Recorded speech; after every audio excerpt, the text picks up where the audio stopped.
Hi friends, இன்றைக்கி நம்ம கோவை சமையலை ரொம்ப சிம்பிளாக டேஸ்டியாக உளுந்த வடை எப்படி சொல்லலான்னு சொல்லிட்டு பார்க்கலாமாங்க.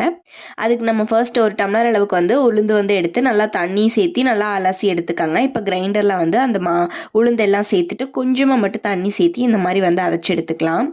இப்போ நல்லா இதானதுக்கப்புறம் 2 ஸ்பூன் அளவுக்கு அரிசி மாவு, தேவையான அளவு உப்பு, அது கூட கொஞ்சமாக சீரகம், கொஞ்சமாக மிளகு நம்ம ஆட் பண்ணிக்கலாங்க. அது கூட பச்சை மிளகாய் சேர்த்துக்காங்க. ரெட் கலரில் ஆயிடுச்சு, ஸோ அது பச்சை மிளகாய் தான்.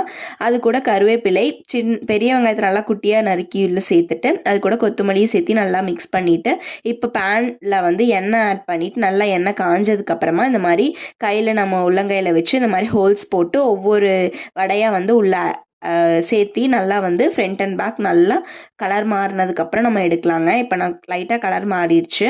ஸோ இது நல்லா கலர் மாறினதுக்கப்புறம் இப்போ எடுத்தோம் அப்படின்னா சூப்பரான உளுந்த வடை ரெடி ஆயிடுச்சு. மறக்காமல் ட்ரை பண்ணி பாருங்கள். தேங்க்யூ ஃபார் வாட்சிங்.